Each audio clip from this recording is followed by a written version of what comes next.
अस्सलाम वालेकुम वरहमतुल्लाहि वबरकातुहू। दोस्तों, भाभी और साली दोनों आधी घर वाली, ये एक हमारे माशरे के अंदर मशहूर जुमला है। और अब हमारे माशरे में ये जुमला मशहूर ही नहीं रहा, बल्कि अब बाकायदा इस पर अमल किया जा रहा है।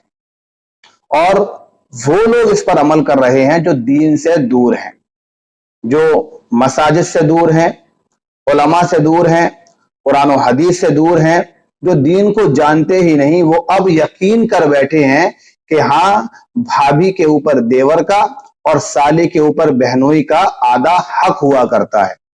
यही वजह है कि अब हमारे मुआशरे में देवर भाभी से और बहनोई साली से मजाक में लिमिट क्रॉस कर जाता है। उसको मजाक करने में ये भी ख्याल नहीं रहता कि अल्लाह ने कुछ पाबंदियां लगाई हैं, पर्दे के कुछ हुकूक बयान किए हैं, पर्दे के कुछ अहकाम बयान किए हैं, ये भी अब परवाह नहीं होती। वजह यही है कि अब इस जुमले के ऊपर अमल किया जाने लगा है, जबकि मसला आप जानते हैं कि ये नहीं है। मसला क्या है? मसले का जवाब मैं कुरान और हदीस दोनों से दूंगा। इससे पहले मैं एक सवाल करना चाहता हूं। सवाल ये है कि ये जो मसला है कि भाभी आधी घरवाली और साली आधी घरवाली, ये सिर्फ एक तरफ से है या दोनों तरफ से है? यानी सिर्फ शादी करने वाला जो शख्स है वो ये समझता है कि साली के ऊपर मेरा आधा हक है, या वो ये भी समझता है कि मेरी बहन पर मेरी बहनोई का भी आधा हक है? ऐसे ही देवर जो ये समझता है कि भाभी के ऊपर मेरा आधा हक है, तो क्या वो ये समझता है कि उसकी बीवी पर उसके भाई का आधा हक है? मैं समझता हूं कोई नहीं समझता, और कोई भी शख्स इसको पसंद भी नहीं करेगा। किसी की गैरत इस बात को गवारा नहीं करेगी।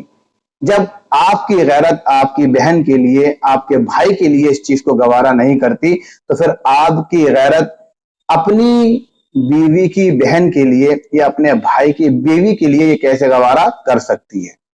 तो ये बात बिल्कुल गलत है। अब रहा मसला कि कुरान और हदीस का इसके बारे में हुक्म क्या है, तो वो भी मैं आपको समझा देता हूं। आप कुरान करीम पढ़ेंगे तो सूरह निसा के अंदर आपको मिल जाएगा कि अल्लाह रब्बुल इज्जत ने उन औरतों का जिक्र किया है जो एक मर्द के ऊपर हराम होती हैं। हुर्रिमत अलैकुम उम्महातुकुम व बनातुकुम, चौथे पारे का आखिरी सफा है, शायद आखिरी आयत भी है। आप इसको पढ़ेंगे तो आपको सबसे आखिर में एक जुमला नजर आएगा, अन तजमाउ बैनल उख्तैन, जिसका मफहूम यह है कि एक मर्द एक ही वक्त में दो सगी बहनों को अपने निकाह के अंदर जमा नहीं कर सकता। अल्लाह ने इसको हराम कर रखा है। यानी कोई मर्द ऐसा करना चाहे कि एक बहन पहले से ही निकाह में है और फिर उसके निकाह में रहते हुए अपनी साली को, यानी अपनी बीवी की सगी बहन को अपने निकाह में लेना चाहे, तो अल्लाह ने ये बात हराम कर रखी है कि वो ऐसा नहीं कर सकता। क्यों कर रखी है? क्योंकि अल्लाह ने अपनी बीवी के बहन पर आधा हक नहीं रखा है, बल्कि उसको बहन करार दिया है। जब बहन करार दिया है तो पहली बहन के होते हुए दूसरी बहन को निकाह में नहीं लिया जा सकता। जब तक पहली बहन तुम्हारी बीवी रहेगी, उस वक्त तक जो उसकी बहन है वो तुम्हारी बहन के दर्जे में रहेगी, वो तुम्हारे निकाह में नहीं आ सकती। जब निकाह में अल्लाह ने ही लेने से मना कर दिया है तो फिर उसके ऊपर आधा हक कैसे हुआ? नहीं हो सकता। ऐसे ही देवर के बारे में हदीस के अंदर आता है, अल्लाह के रसूल सल्लल्लाहु अलैहि वसल्लम ने फरमाया औरतों को खिताब करते हुए कि देवर औरत के हक में मौत की मानिंद है। यानी अगर शरीयत का पासो लिहाज रखे बगैर, पर्दे के अहकामात का पासो लिहाज रखे बगैर अगर औरत अपने देवर के साथ हंसी मजाक करेगी, तो गोया कि वो हंसी मजाक उसके लिए मौत बन जाएगा, जिल्लत का सबब बन जाएगा। और ये इसलिए रखा है क्योंकि देवर ये भाभी के हक में आधा शौहर या देवर के हक में भाभी आधी बीवी की हैसियत नहीं रखता, बल्कि बहन की हैसियत रखता है। भाभी अपने देवर के हक में बहन की हैसियत से है, इसीलिए अल्लाह ने इसको मौत करार दिया है कि जैसे बहन और भाई ایک شریعت کے دائرے میں رہتے ہوئے ہنسی مذاق کرتے ہیں. اگر ہنسی مذاق کرنے کی نوبت آئے بھی تو شریعت کے احکامات کا پاس و لحاظ رکھے.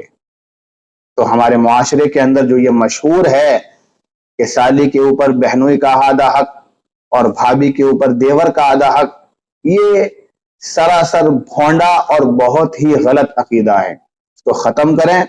یہ دوسروں کا طریقہ ہے، اس طریقے کو آپ اسلام کے ساتھ اکٹھا نہ کریں، ورنہ من تشبہ بقوم فہو منہم، اللہ کے رسول صلی اللہ علیہ وسلم کا صاف فرمان ہے کہ اگر کسی دوسرے کی مشابہت اختیار کرو گے تو میدان محشر میں تمہارا حساب و کتاب اسی کے ساتھ کھڑا کر کے کیا جائے گا، یعنی تمہیں وہی مانا جائے گا جس کی تم نے مشابہت اختیار کی ہے. تو اس سے بچنے کی کوشش کریں.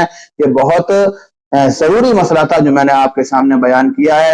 امید ہے کہ آپ کو یہ مسئلہ بہت اچھی طریقے سے سمجھ میں آیا ہوگا. اللہ تعالیٰ مجھے اور آپ کو صحیح طریقے پر عمل کرنے کی توفیق عطا فرمائے. السلام علیکم ورحمۃ اللہ وبرکاتہ.